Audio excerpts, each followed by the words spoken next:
if a British MP or an official is not able to stand against Israel and the interference, the undue influence of the Jewish lobby in Britain, you know they will not put Britain first and they will not put the British public first. I think that is the litmus test. Once you name the issue, once you say Jewish supremacy, there's no escaping that. It actually goes beyond Zionism as a project in Palestine. It starts to then describe Jewish supremacy globally.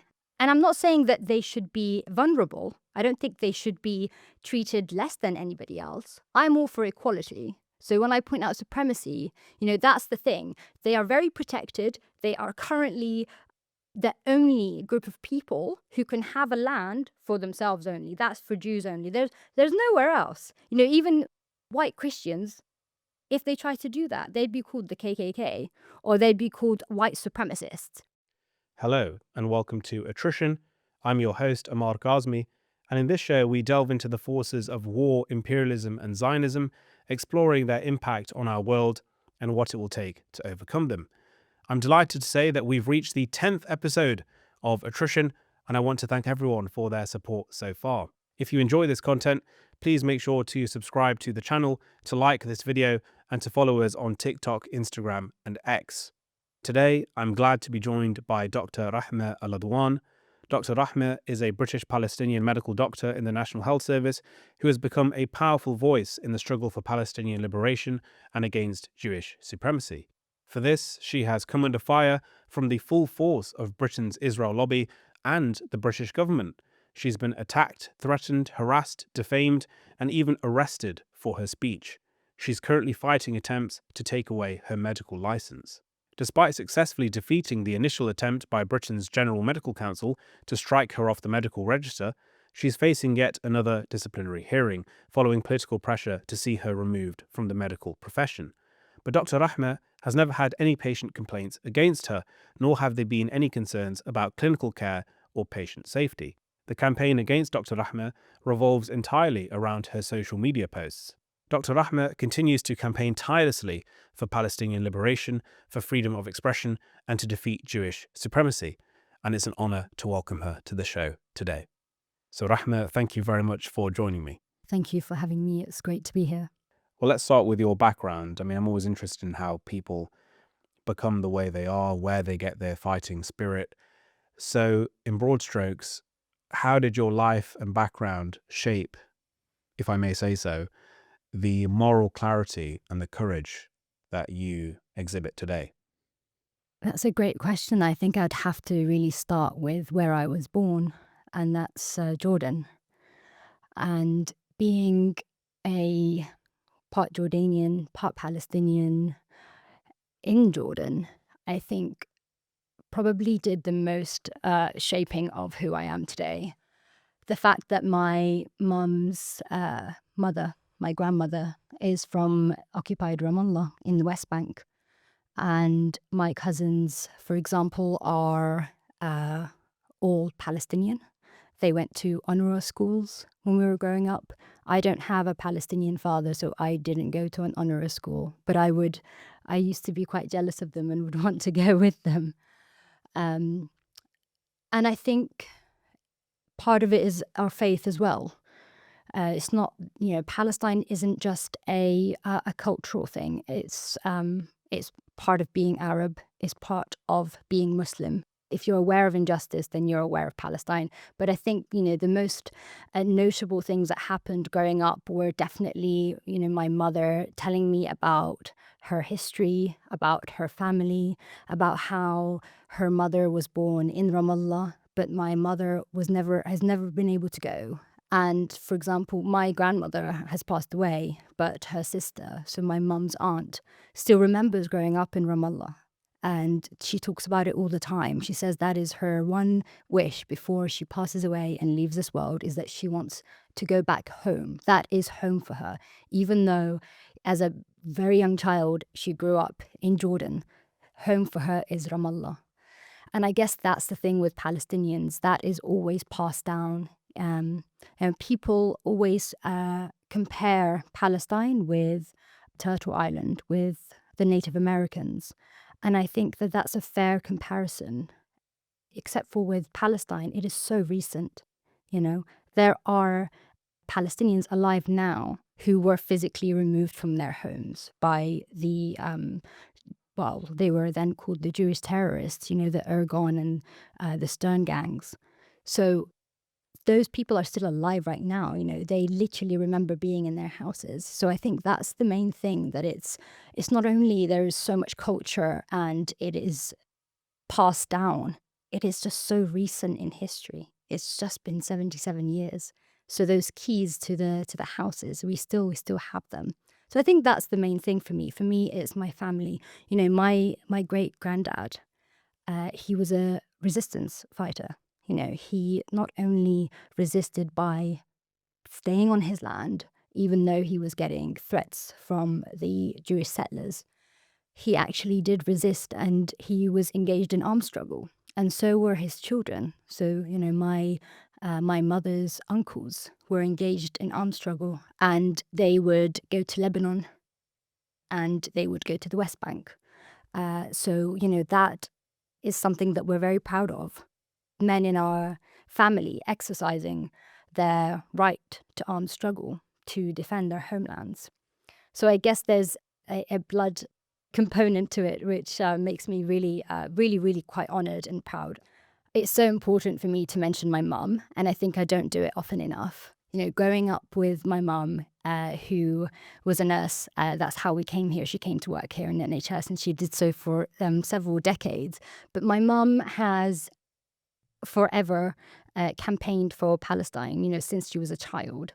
And for as long as I remember, my mum's display picture on absolutely anything has always been Al-Aqsa Mosque, and the Al-Aqsa Mosque, not the dome. And for her, that is, home. For her, that means absolutely everything. And I think my mum has been such a strong role model in that sense, in her connection to her homeland, in terms of her family roots, but also in terms of her religion. And I think I probably get a lot of my principled stance from her. My mum is the one who taught me that we do not normalize. She's the one who taught me that Israel doesn't exist. I did put out an ex post, and I said, my children will learn that the entity of Israel doesn't exist. That's the way that I see it. And that's the way that actually most Palestinians and a lot of Arabs see it. It's just a temporary, fake construct sitting on top of Palestine. But I get those things. I get my principles from my mum, and I have her to thank for that. Well, that's a really illuminating answer. And I think what you said more towards the end really underscored where you get some of that power, because frankly, being Palestinian in and of itself isn't sufficient, I don't think, to explain why you exhibit the strength that you do. There are many Palestinians who are collaborators, who have succumbed to liberal Zionism, who are normalizers with the Zionist entity. Obviously, you have the Palestinian Authority, which is effectively an asset of the Zionist regime. And there are many bourgeois Palestinian liberals, especially in the West, who are anti-resistance. So being Palestinian is one thing, but being a Palestinian who's conscious of their colonization and determined to end it is quite another. But you've mentioned that in your family, you've had people engaged in armed resistance, and you spoke about how your mother inculcated in you a visceral rejection of the Zionist entity as a fake construct. And so I think that's really, from what I can see, what underlies your clarity on these things. So thank you very much for sharing that. Let's just speak now about the attacks against you. And I think the heart of why you've been subjected to such fierce attacks is this question of Jewish supremacy. So this isn't actually a term that you invented, but you've probably helped to popularize it. Why do you find it important to name the problem as being Jewish supremacy, as opposed to, for example, Zionism? When it comes to Jews and Jewish behavior, there seems to be this notion that they get those additional or specific words, specifically for them, that wouldn't exist for another group. For example, Zionism is just another one of those useless terms that are made up specifically to describe Jewish behavior or a notion, a concept around Jews or Judaism. Another one is, quote unquote, anti-Semitism. That doesn't actually explain anything. That should be called anti-Jewish hatred. Zionism is, some people call it, it's settler colonialism. Some Jews might describe it as their right to so-called self-determine in their so-called ancient homeland. It already has a name, but when Jews do it, they get a specific name for them, which I find really peculiar. Well, sorry to interrupt. I mean, I certainly see the point that you're making, that Zionism can act as almost an obfuscatory term. I mean, I do think that it does and can have meaning, but just as you might say, for example, that the real driving forces behind manifest destiny in the United States were white supremacy, Christian supremacy, you're saying that the real driving force behind Zionism and the real problem is Jewish supremacy. And I absolutely take your point about this special class of language that exists around the Jewish experience. We have words like trope, for example, which is almost exclusively used when talking about Jews. I mean, people will talk about anti-Semitic tropes, but you don't really hear people talking about Islamophobic tropes, right? For every other experience, you'd use the word stereotype, but for Jews, it's tropes. Another one is anti-Semitic canards. Other people would talk about conspiracy theories or myths, but for Jews, it's canards. And you always hear about the scourge of anti-Semitism, which is something that the New York City mayor-elect Zohran Mamdani recently said. But no one talks about the scourge of Islamophobia. And so you have all of this exclusive and even opaque language around the Jewish experience. And certainly when it comes to the word Zionism, Zionists have done everything they can to rebrand it from being a Jewish and ethno-supremacist settler colonial ideology predicated on forced displacement and genocide to being this movement for supposed Jewish self-determination. And so there is a lack of clarity about what Zionism means, whereas Jewish supremacy is a very clear term.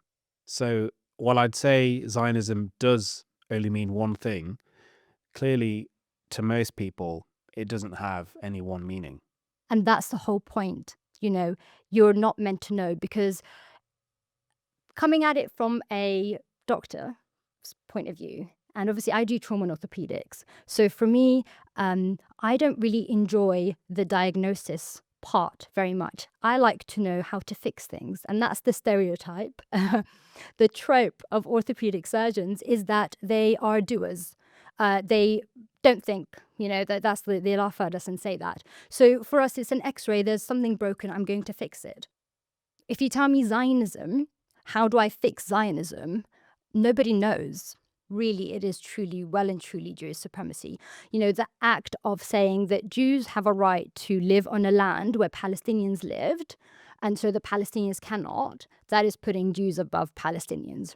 Once you name the issue, once you say Jewish supremacy, there's no escaping that. It actually goes beyond Zionism as a project in Palestine. It starts to then describe Jewish supremacy globally and how Zionism, the actual Jewish so-called homeland, is bolstered and is protected and is maintained. That's why they don't want me to say it. I think once you say Jewish supremacy, you name the actual problem, you name what's driving it, you name the beneficiaries, you name the direct perpetrators, and also then Jews can't claim victimhood. You can't be a victim, but be literally treated better than everybody else. Right now in the world, Jews are probably the most protected group of people. And I see them as a religious group. They're the most protected. They have laws, hate speech laws, that they deploy globally to silence people, to silence dissent against Israel and against Jewish behavior in Israel and out of Israel. And I'm not saying that they should be vulnerable. I don't think they should be treated less than anybody else. I'm all for equality. So when I point out supremacy, that's the thing. They are very protected. They are currently the only group of people who can have a land for themselves only. That's for Jews only. There's nowhere else. Even white Christians, if they try to do that, they'd be called the KKK, or they'd be called white supremacists. I think if you ask in the world, if you ask people who's the most privileged, if you could sort of tell me the most privileged kind of person, they'll go, oh, like a white cis male, right? I don't think that's the case. I think it's a Jew. I think it's a Jewish person. I think they're the most privileged. And you have to look at the actual facts, not what you're being taught. But at the same time, then Jews kind of like continue to perpetuate this victimhood narrative of, World War II and persecution, etc. When you say Jewish supremacy, you can't do both. You cannot be treated better than everybody else and get more privileges and have exceptionalism, but at the same time say that I'm being persecuted or I'm a victim. It's one or the other. Well, you see, people instinctively understand something like white supremacy or Christian supremacy or even black supremacy, and that's not considered to be problematic. But there's something about using the word Jewish that's the problem. People tell you, don't say Jewish, say Zionist. And then they say, well, loads of Zionists aren't Jewish, which is true, but the manifestation of Zionism does have, in many respects, a religious and Jewish basis.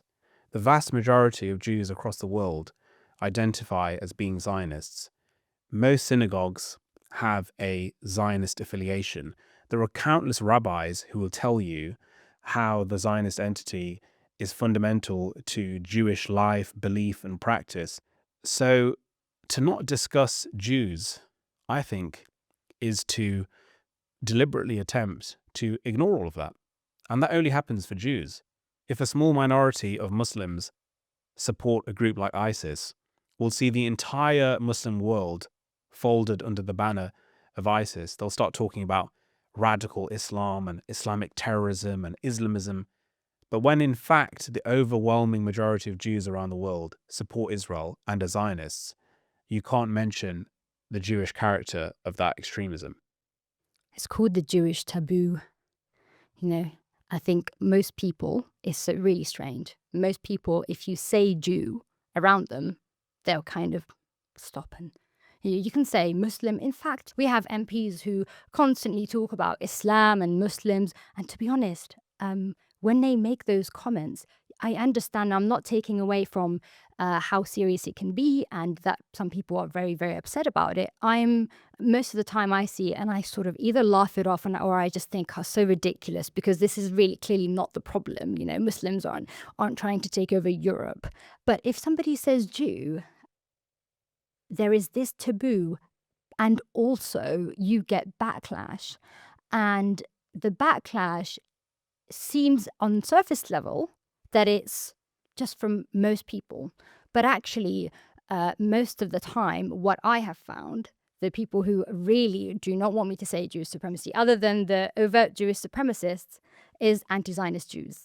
They don't want me to say Jewish supremacy. I have messages on my phone from anti-Zionist Jews. There's one particular anti-Zionist Jew telling me in capital letters, I must stop saying Jewish supremacy. I must delete this X post, which I just find, utterly ridiculous. I just think, you love censorship. Like from both sides. Is censorship overtly trying to shut me up by taking away my career, etc.? But then, unfortunately, anti-Zionist Jews have just tried so hard to covertly censor me. I think they drive that as well. They kind of, it's almost like it's a social privilege. You're not to speak about Jews unless Jews are doing something really good. Well, this is a real phenomenon of anti-Zionist Jews dominating and policing the Palestine liberation movement, particularly here in the West. And in so doing, in my experience, there's often an arrogance that unless a viewpoint is palatable to Jewish sensitivities, and that also includes Zionist Jewish sensitivities, then it shouldn't be allowed. And so when it comes to a whole number of issues, like the repatriation of Jewish colonists in Palestine, you'll often see anti-Zionist Jews saying, no, no, no, no, don't talk about that. But this isn't actually just about the arrogance of those anti-Zionist Jews, but it's also about the inferiority complexes exhibited by Palestinians, Arabs, and Muslims more generally, because they've been so dehumanized and vilified that they struggle to maintain the confidence of their convictions, and they also believe that they can't speak for themselves. They think that to be taken seriously, they have to articulate their demands through a Jewish proxy, a Jewish vector. They can't put their own heads above the parapet. They have to sort of hide behind a Jewish face. And that has to stop. I mean, you don't have to speak through or justify yourself with a Jewish authority. So there's the inferiority complexes of Arabs and Muslims and the self-importance exhibited by Jewish people in the movement. There's a word for that. Yeah. And it's actually a specific Hebrew word that doesn't exist in any other language because the level of audacity shown is that immense. It's called the chutzpah. And that's what I tell anti-Zionist Jews when they're trying and correct me or talk over me. I say, you really have the chutzpah. Well, I think chutzpah is a perfect word to describe it. I suppose if you were to translate it, you could call it the sheer audacity. Absolutely. And look, you also mentioned something about censorship. There's a broader problem of censorship, which isn't specific to the left, but which I think the left certainly engages in. And I think that we have to reject that. I mean, you should be able to disagree with many people about a whole range of things. But if you share, broadly speaking, a common political project, you need to be able to work with them and allow them the space to say what they believe. And a lot of the time, this policing of thought and language dovetails with Zionist censorship efforts. So when it comes to describing the dehumanization and genocide of Palestinians, you apparently can't make any comparison with the Nazis, despite there being so many real, palpable comparisons between Israel and the Nazis. And that's exactly why the papers said that I was a Holocaust denier, because I called what was happening in Gaza as a Holocaust. Wow. Which is absurd. I mean, I'm surprised they called it Holocaust denial. I've seen them calling it Holocaust inversion, which is one of these new fake terms that they've invented to push censorship. And Howard Jacobson is one of the people who's helped to push that idea. So what that means is that even by calling the genocide in Gaza a Holocaust, you've inverted the Holocaust with a capital H. And then also because I said that using the World War II experience of Jews is a fake victim narrative to describe why they should, have colonized and pillaged and stolen Palestine. So they said that, that's me denying it, but it's just factual.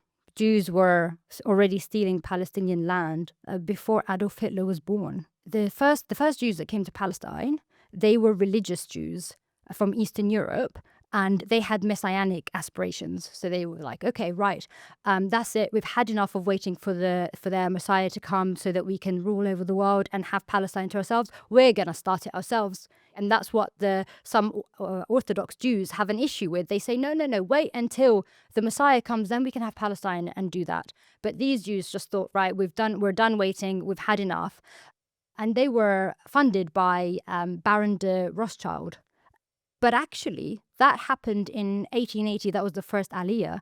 But before that, by 2 years, it was actually Palestinian Jews that went from Jerusalem to Haifa or near Jaffa and initiated a Jewish-only settlement by themselves. They failed miserably because they were not farmers, and so the Eastern European Jews that came then revived it, and it's called Peter Tokva, and that is the oldest Jewish settlement, a Jewish-only settlement in Palestine today. So not only did we have the foreign Jews come and just wreak havoc and kill and rape, no, some Palestinian Jews wanted to bring about the whole messianic vision of the world. So you can't come to me and say, oh, sorry, the Jews that came to Palestine that executed Palestinians, they drove them off their land, they raped left, right, and center, and established their entity. Oh, and also, did all of the terrorist attacks against the British. Still till today, the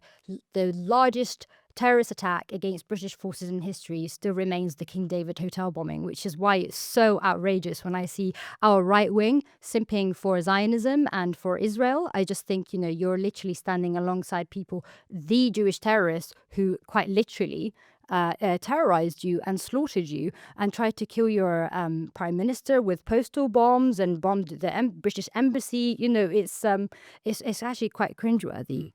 Certainly, the right wing in Britain who talk about Britain first and so-called Islamification and everything else are incredibly pro-Israel, despite the history that you outlined of Zionist terrorism against the British, despite the spying and subversion. And the case of Sir Alan Duncan was a great recent example of that, a British government minister who was targeted by a Zionist spy called Shai Massad. I mean, people on the British far right are afraid of a largely compliant, integrated, pacified Muslim community, but have nothing to say about the capture of their own government by the Zionist regime. In fact, you have people like Stephen Yaxley Lennon or Tommy Robinson, who's accurately been dubbed Tel Aviv Tommy, working hand in glove with a hostile foreign regime, but he's held up as a defender of Britain and of British sovereignty. By contrast, there's a fairly large current among the right wing in the United States that's now turned on Israel, but that hasn't really traveled across the Atlantic and reached Britain yet. The British far right are just obsessed with Muslims, but if they were truly interested in British sovereignty, they would have to focus on the Zionist regime. But let's turn now to the smear campaign against you. I mean, I have to say, it's been one of the most vicious, concerted smear campaigns from the Israel lobby that I've seen in my life. A constant stream of articles about you, statements, censorship efforts. But take us back a bit. I mean, how did this smear campaign start and who is leading it? It started in December 2023 with Nasher Jew making, their ridiculous, silly profiles. So this is Nasher Jew. This is a troll account on X. Yeah. See, face value, you think this is a troll account, this is really silly, nobody takes this seriously, and people don't. In the movement, they see it. But actually what ended up happening is UK LFI took that profile and reported me to the General Medical Council, our medical regulator in Britain, and they did take it seriously, and they initiated an investigation then. So you mentioned that it was these Zionist troll accounts online that began attacking you, which was then picked up by UK LFI, UK Lawyers for Israel, which in my view is a patently obvious front group for the Zionist regime. But you've also been attacked by the Jewish Medical Association, Campaign Against Anti-Semitism, the Community Security Trust, and so on. These groups are given credence by the media and by professional regulators, and they're also supported by the British government. But these are just fronts for Israel, aren't they? These are Jewish groups that place the interests of Israel first and also enforce Jewish supremacy in Britain. Their agenda is fueled by allegiance to a foreign hostile nation, the fake terrorist construct of Israel, that houses the Jewish terrorists that massacred the Brits. So it is shameful that we have British institutions that kneel before these groups. These groups are foreign agents on British soil who would throw any British national interest, any British citizen, be, if they're white, Christian, or black, brown, whatever, it is the interests of Jews comes first, and they will throw anybody under the bus and that's what they're doing. And our institutions are listening to them. And not only do our British institutions and our treacherous MPs who are funded by the Israel lobby back them and legitimize them, they have charitable status. Campaigning against anti-Semitism are, again, like you say, they're a front group. They're just an Israeli lobby group. The thing is, though, when I say Jewish lobby group, people get mad at me. They say, no, it's not. It's Israeli, it's Zionist. They literally call themselves campaigning against anti-Semitism. So they weaponize the word that is used to victimize Jews, to ruin our lives as British citizens. So of course it is a Jewish lobby group. That's what they call themselves. But they are a charity. So let me get this straight. Campaign Against Anti-Semitism are British Jews who have a foreign agenda. They're reinforcing Jewish supremacy in Britain, and they're a charity. So actually, they've been trying to ruin my life for a good part of a year using my own taxes. That is the outrageous part. They don't even pay for it themselves. The subversion and the attacks and the outright is terror. What they do, they terrorize. They plaster my pictures everywhere. They say that I'm unfit to practice. I mean, who are you to decide who is unfit to practice in Britain? When did Britain become so cowardly and just controlled?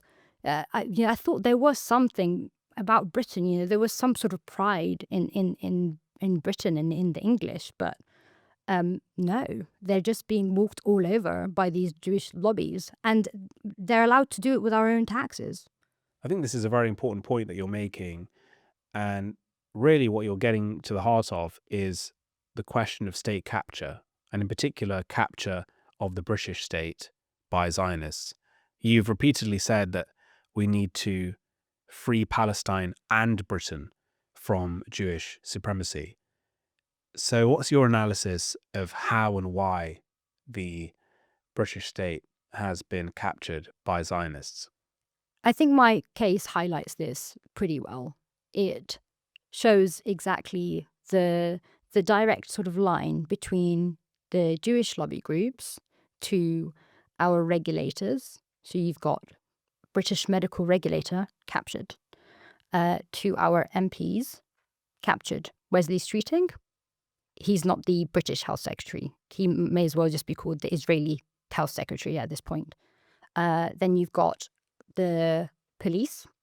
The police arrested me because two men who work for these Jewish lobby groups quite literally ordered them to. There's a picture of the notepad of the police officer with my name on it, and the police officer searching which act to arrest me with. Direct orders from these agents. So our police captured. Then you've got our media. Our media. I mean, when has the British media said anything critical of Israel in the past 2 years? Can we actually think of one instance where the British mainstream media have been critical? Do you know what? Not even critical. If they've actually just reported accurately, or reported in a way that is objective, that isn't parroting the Israeli narrative. It's a neutral. It hasn't. So that our British mainstream media captured. What's left? My tribunal hearing that found no order. So they said they won't place conditions on my practice and they won't suspend me. And that is an independent tribunal. Inside its court conditions. The Campaign Against Anti-Semitism, through the captured medical regulator, got them to basically go back on that. So that is our justice system captured. What is left of Britain that the Jewish lobby does not influence to the point of us saying they are basically controlling it? But I suppose the question is, how have they come to control it? You made the point that in the first instance, the tribunal didn't uphold the complaint against you. But then after pressure was exerted upon them by these lobby groups and also by the British government, they decided that the original decision can't stand, and then they referred you to another hearing. So how does that happen? The Jewish lobby exerts its influence with coercion. So if they're not blackmailing, they are funding. If they're not funding, they are threatening. If they're not threatening, they're infiltrating. It is usually one of those things. How they captured my general medical counsel, I truly believe that my case was being put in the hands of people who were going to take them further. Dr. Rahmeh Ali is a great example of this. Her case was rejected, the exact same complaint was rejected, I think, 2 to 3 times before it was put in the right hands of that person, that investigation officer, that case examiner, who then brought it forwards. So that's infiltration. That is Jewish supremacists, whether they're Jews or non-Jews, but they are enforcing Jewish supremacy inside our institutions. MPs wise, they're funded, but not only just funded, Wesley Streeting has been basically groomed by the Jewish lobby since he was young. When he was at uni, the Jewish Chronicle printed an article to say that he was their friend at the NUS. The National Union of Students. Yeah. Wesley Streeting is a case in point, because I think obviously right now there's talks about potentially him taking over from Keir Starmer. I think if Wesley Streeting in any way, shape or form becomes prime minister in Britain, then Britain is absolutely completely controlled by Israel and the Jewish lobby, because he has been fully groomed from when he was younger. They take them on trips to Israel. That's another key thing. So many of our MPs, through Labour Friends of Israel and Conservative Friends of Israel, they take our British MPs to that entity. God knows what they do there, but they come back, then it becomes Israel first. It is just no longer Britain first. There's videos of Nandi. Lisa Nandy. Yeah, from 2018, talking about Palestine, and then now she's like, Israel first. She refuses to even speak about Palestine And she was also previously chair of Labour Friends of Palestine as well. Exactly. So something happens there, and it's usually that trip and some money. And the issue you raised of coercion, intimidation, blackmail is very important, because quite clearly, if you don't fall in line and support the Zionist regime, these lobby groups have the power to harass, intimidate, to destroy your career. And we see with your case how they've tried to destroy your medical career. And so if you want to get on in British public life, it seems that you have to be a Zionist, and also to go on the offensive against Muslims, Palestinians and Arabs. Well, totally. This is far beyond me as a person, far beyond me with my medical license. I think if any lobby group is able to ruin the life of a doctor in a nation who has not harmed anybody and not broken any law, then we're in a lot of trouble. If they can do that to me, then any British citizen is next. This is the end of free speech in Britain. This is the demise of our, not only our independence, that's already gone. We're already captured. But this is now about our ability to speak freely, our freedom of assembly, our freedom of speech and expression. That is what is right now being attacked in Britain by the Jewish lobby. I want to get into the details of the General Medical Council's case against you. I appreciate that there's a lot to recap, but could you explain in summary the level of harassment that you've been facing with this case? Sure. You said the General Medical Council's sort of campaign against me. It might appear that way, but I think it's literally me versus the Jewish lobby, because the General Medical Council it's not an independent regulator. So they initiated an investigation on me last year. That was 9 months long. I responded. Case closed. No outcome. They had to tell lawyers for Israel she's not a quote-unquote anti-Semite, and she's not a terrorist supporter. So that's it. Then, again, this is the incessant harassment and complaints of the Jewish lobby. They kept going and harassing the General Medical Council. A second investigation was opened in May this year, 2025. But this time, even worse, they kept complaining to the point where the GMC referred me to what is called an interim orders tribunal hearing, which is an emergency. It is an extreme measure where the General Medical Council go, well, we're investigating you for these allegations, but as we investigate you, actually, we think you should be suspended or you should have conditions placed on your practice. So that happened. I went to the hearing on the 25th of September, and I defended with my legal team. I defended a bundle of about 450 pages, and I came out and the panel found no reason to place any order on my practice. So I won that.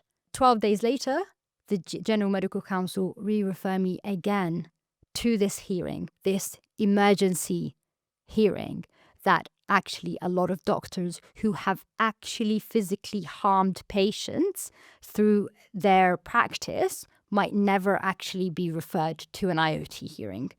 That's where I am at the moment. So I'm facing a second IoT hearing in my second investigation for exactly the same issues that the Jewish lobby does not like.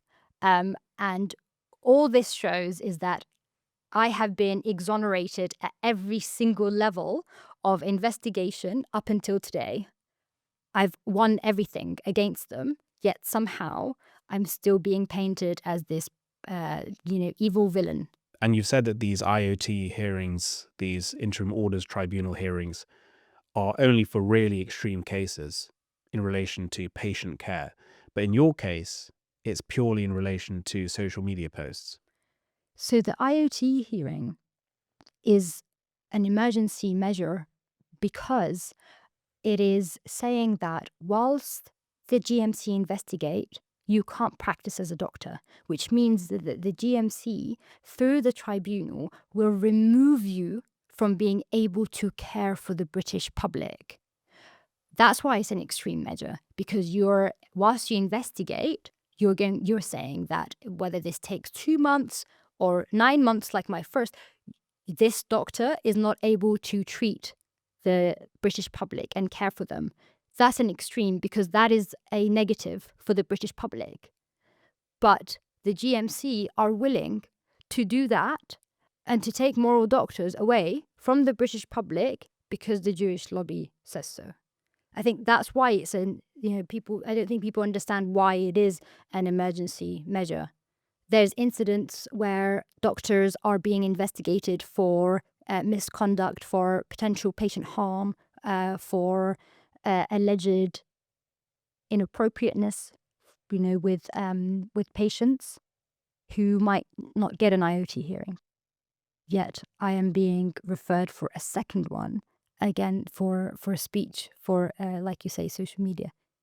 It's making a mockery of our medical regulation.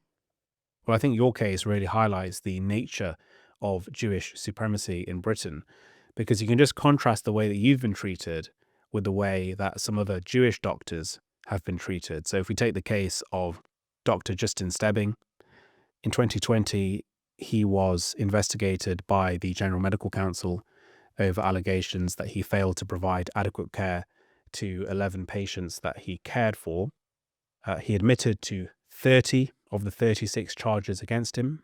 He was found guilty of another 3.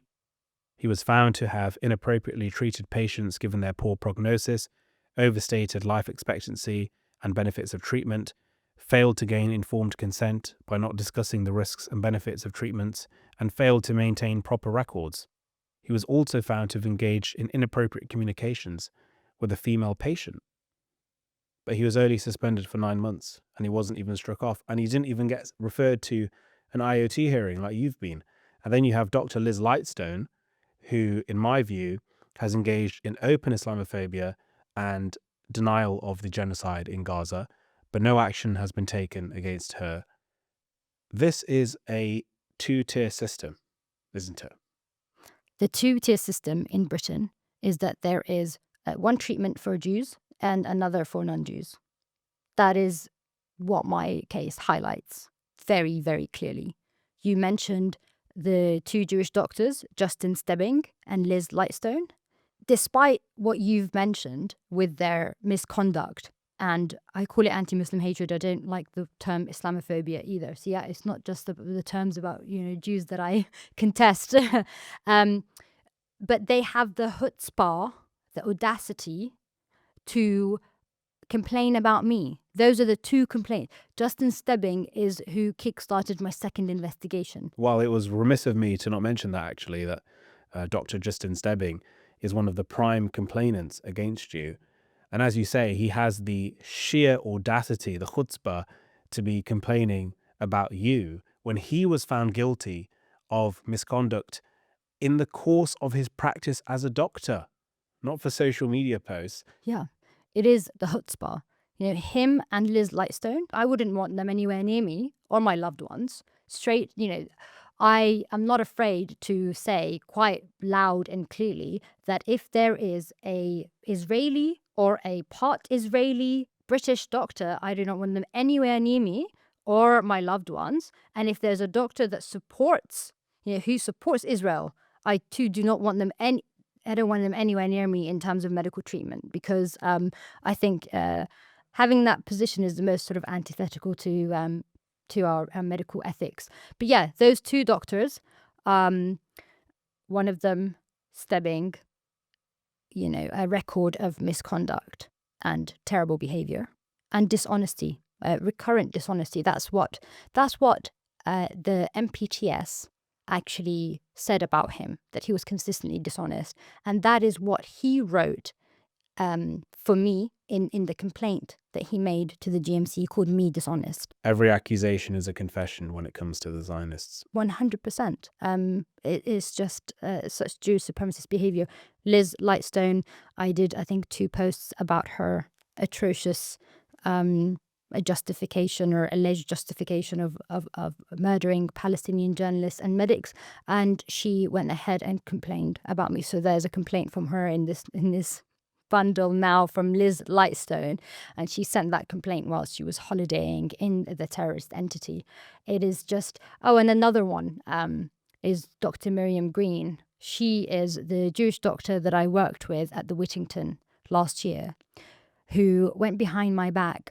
I didn't know that she did this, but she complained to the Whittington. She complained to my seniors. She was my junior, right? Never had an issue with her face to face.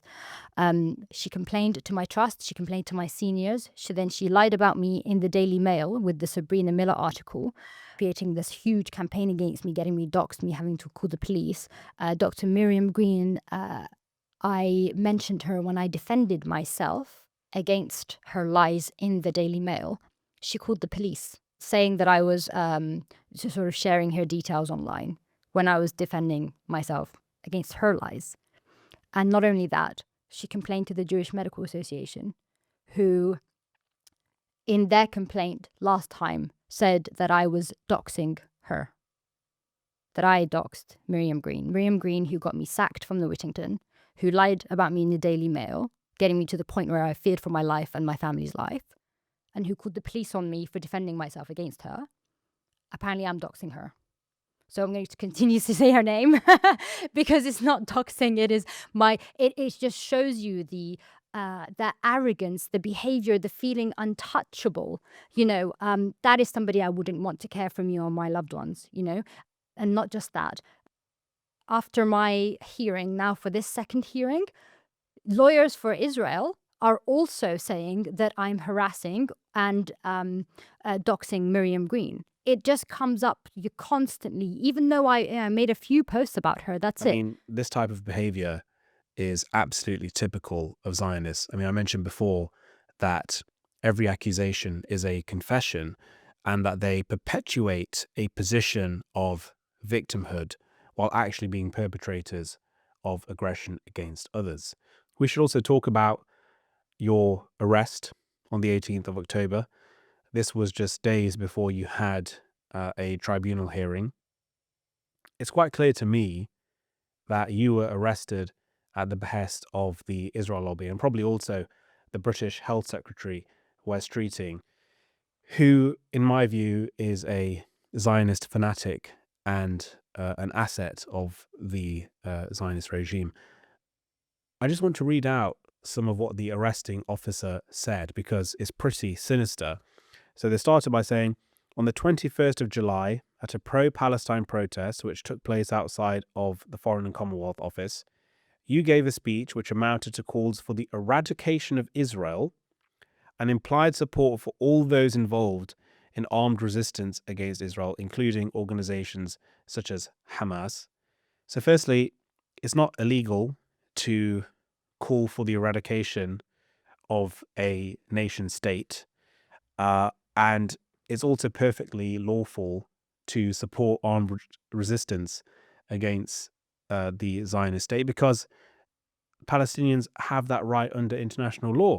They then started talking about the pro-Israel MP Wes Streeting, and they also said that you were being arrested for comments directed at him that could be interpreted as anti-Semitic, including anti-Semitic tropes, which could be grossly offensive in character. I mean, Wes Streeting isn't even Jewish, so it's very, very strange. And then they said, on the 7th of October, you posted a variety of communications which demonstrated support for Hamas's attack on Israel. So, firstly, it wasn't a Hamas attack. It was actually a coordinated operation between all factions of the Palestinian resistance, including the Popular Front for the Liberation of Palestine, the PFLP, which is not prescribed in Britain, and also its armed wing is not prescribed in Britain. They then carried on an attack which involved murder, rape, even though there's zero evidence of rape, right? That's just blatant atrocity propaganda. And then they continued, and kidnap of Israeli citizens, which could be considered grossly offensive in character. This looks like a charge sheet written directly by the Zionist state, or indeed by Wes Streeting, on their behalf, and then sent to the police. What are your thoughts on that? Yeah, totally. My arrest 2 days before my hearing was completely ordered by either straight from Tel Aviv, or at least certainly from the Jewish lobby in Britain. The police they're just pawns. There is just no British independence. We don't have a sovereign Britain. The allegations that the police said, if you change Israel for Britain, I wouldn't have been arrested. I could have said that I don't want Britain to exist, and I could have made all of those remarks about Britain. I would not have been arrested. That is Jewish supremacy. I could, that is the two-tier. But the British state is allowing itself to just be used by this power to enforce something that Jewish supremacy only benefits 0.4% of the British population, because 0.4% are Jewish. Now, obviously, some of those Jews might not engage in Jewish supremacy, but it's still there, open for them. So I think it's time that the British public kind of wakes up to this. You have a doctor who is British, who has never harmed a patient, who has an unblemished record, being doxed, harassed, smeared, arrested for a foreign entity. And now we are looking at potential changes to the law because of Wesley Streeting, saying that you are guilty before you're innocent. If you're accused of anti-Semitism only, you can be accused of being a murderer or a rapist, but you are innocent until you're found guilty. But if you're accused of anti-Semitism, then you will, in the NHS, you will be guilty, you'll be suspended whilst you're being investigated. That couldn't be anything but Jewish supremacy. And he's meddling into our independent panels. So there's no finality of justice if you're found to be innocent, but, Jewish supremacists think, nope, you're guilty. Our politicians and our institutions will retry you. And if the Jewish lobby is not happy with you, if you're threatening, if you're saying things that threatens their supremacy, then you're guilty before you're found innocent. I mean, that's outrageous. I just want to add something briefly about that in terms of Wes Streeting's intervention. Number one, he's the health secretary. He's a member of the British government? If we're supposed to have a separation of powers, then why is he meddling in the internal affairs of a professional regulator and how they decide to govern the medical profession? But nevertheless, he appears to have threatened legal action if they don't give him the decision that he wants. And in response to your victory at the Interim Orders Tribunal, before they re-referred you to another tribunal, he announced a government review on tackling anti-Semitism and other forms of racism in the NHS. And who did he appoint to conduct that review? He appointed the Zionist zealot Lord John Mann. Now, John Mann, until 2021, and he might have accepted more donations since then, but what I know is that during his long political career until 2021, he'd accepted £36,815.92 in donations and junkets from the Israel lobby. And this is the person who has now been put in charge of a review into supposed anti-Semitism in the NHS directly because of your victory. So that just gives you an indication of the state of things. But I want to steer away from all of that now and lastly speak about the Thawabit. So these are the red lines in campaigning for Palestinian liberation. Could you just explain, for the benefit of our viewers, what are the Thawabit and why should we insist on them in the campaigning that we do here in the West? The Thawabit are the non-negotiables or the constants, the red lines of Palestinian liberation.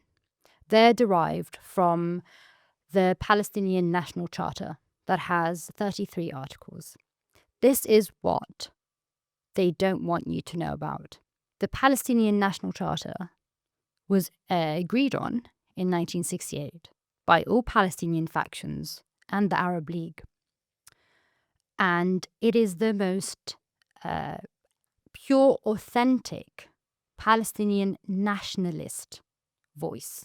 And that is what the Palestinian National Charter lists, what is required in order to have national freedom and sovereignty in Palestine by Palestinians. It contains all the answers that anybody could have to questions that they may go and ask maybe a liberal or somebody in the West. Palestinians have already set that out. If you asked most people in the movement, in the Palestine movement in the West, if they have read those 33 articles, when I say article, it's just a few lines each. In the Palestinian National Charter, I doubt that many of them would have. And that is where I think the movement has been subverted. And those articles are what we derive the Thawabit from. The Thawabit are basically 4 principles. It can be 4 to 6, depending how you word them, that are just non-negotiable. This is how Palestinians have set out their liberation. Number 1, Palestine. What was the British mandate of Palestine? That is the Palestinian map. And it is not divisible. You can't partition that. That is Palestine. It is Arab. From the river to the sea, the entire thing is for Palestinians. And its capital is Al-Quds, Jerusalem. And the Palestinian people believe in armed struggle and actually believe that that is the way to liberate Palestine. The Palestinian people reject normalization and the right of return for all Palestinians to Palestine. That includes, over 7 million Palestinians. And within that encompasses who stays. And the Palestinians have already said that the Jews who were in Palestine before the Jew supremacists, the Zionist project started, are Palestinian Jews. So they are counted as Palestinian, but not the rest. And I think this is probably the most contested. I've had back and forth conversations with quite a few anti-Zionist Jews, especially on X, and that's where they stop. They say, no, coexistence, that's fine. The Jews who are there, we should have equal rights for everybody now, and then you all live together. Well, who are you to say that? The Palestinians already decided who is Palestinian and who's not, and they've already... It's also just a completely fantastical idea. I mean, how are Palestinians supposed to live alongside Zionist terrorists, Jewish extremists, people who don't view Palestinians as human beings, people who've engaged in genocidal actions and killings against Palestinians. It doesn't make any sense at all. And then some people also like to give the example of South Africa. Well, South Africa is not a shining example of what happens when you integrate a colonist population. I mean, black people are still massively disadvantaged compared to white people in South Africa. Many of those white people own huge swathes of land and are very privileged. So how is the South African model a good example? It isn't. And then you contrast that with the Algerian example, where the French colonists were expelled. No one seriously questioned the correctness of that decision, except maybe the French colonists themselves, because that was what was needed to reestablish the character of the land and the nation and of the indigenous people. But when it comes to Palestine, the colonist population there should apparently be able to remain. And how does that make sense? Well, precisely. And I think you said it was accepted, but in terms of Algeria, it still is accepted. I'd go a step further. I would say that had any other group of people, any other religion other than Jews, have done what Jews have just done in Palestine. Of course, they've been doing it for a while, but let's just take the past 2 years. Nobody would question the group of people they did it to when they say we want these people out of our country. I'll go a step further than that. We have sitting MPs. May some of them are independent, some of them are reform, whatever. And they post on X, immigration now, send them all back. So why is it that if Palestinians say all these Jews that came, because that's the ludicrous side of any sort of right-wing Western movement supporting Israel. Israel is the largest entity of immigrants who literally wrecked the place they went to. You're worried about immigrants here? I don't campaign for open borders. I do actually understand sovereignty, and I'm not one of those lefties. This is how the Palestine movement is almost used to not only push the vision of coexistence in Palestine, but to aggravate the right wing in Western nations and gatekeep Palestine. So it kind of works in it's a double whammy for Jewish supremacy, doing that to the Palestine movement. Although I'd say that the reform case doesn't really make sense. I mean, in the case of Britain, like for example, my granddad moved here in 1964 at the invitation of Her late Majesty the Queen, right? So the migrant population in Britain can't really be compared in any way. So when they talk about remigration, that's actually really extreme. That's a far more extreme demand than saying a group of colonist supremacists should be removed. Exactly. And, of course, when I say that I don't campaign for open borders, I'm specifically talking about sort of the increase of migration in more recent years. I'm not saying that it's totally down to Israel, but I'm sorry, but if you have a terrorist entity that is not only bombing the place that it's taken over, but every single country around, creating all of these refugees, and, Israel lobbies the West to take those refugees and to take those immigrants. So of course you're going to have an increase. And yes, Britain has had a large increase of migration. I get that. So I think when they say remigration, some are extreme to be like just anybody who's not native or white English. But some might be referring to sort of the newcomers that have come in the recent years. Whichever way it is, that is the symptom. You're looking at the symptom whilst allying with Israel, the biggest group of immigrants, who are so much worse than what our right wing are told, okay, the problem is these immigrants. These immigrants are here because we've probably meddled and done really terrible things in their countries. Most of them want to stay in their own countries. Or probably Israel killed their families or is bombing the hell out of their countries. When you look at Israel, Israel is the opposite. These are immigrants that came not to, here I am, I'm sitting here, I'm speaking in English, I'm a Muslim, but I have no issue with any other religion. the Jews that came to Palestine, they didn't want to speak the language. They started speaking Hebrew. Everybody around them speaks Arabic. It's just these foreigners. And the Hebrew is not even a real language. It's a fake construct that they It's made invented. up, totally made up. So they didn't want the same language, the different religion. I mean, fine, but actually, no, they're killing the native population, wreaking havoc. They're saying that they're better than everybody else there, and just abusing and bombing and murdering all their neighbors. It's almost like all of this sort of propaganda about Muslims taking over Europe, etc. That's what Jews did in Palestine. The Muslims that are here are a symptom of your completely controlled Western nations who are not sovereign, who don't care about you, who don't have national interests. If you have sitting MPs who are being funded by Israel, I'm so sorry, I don't know how you think that allying with Israel and attacking immigrants is going to be the way that you become sovereign again. If you want to be sovereign, you need to go to the root cause of why you're not. And why you're not is because your British institution and your state is captured by the Jewish lobby. So that's why they have Tommy Robinson, because he'll never do that. He does the absolute opposite. That's how you know that somebody's an asset. If a British MP or an official is not able to stand against Israel and the interference, the undue influence of the Jewish lobby in Britain, they will not put Britain first, and they will not put the British public first. I think that is the litmus test. If your official can criticize Israel, because they can't. Well, I think that takes us full circle to that conversation we were having earlier about state capture. And this is a real problem, and it's something that all elements of the political spectrum should have an interest in.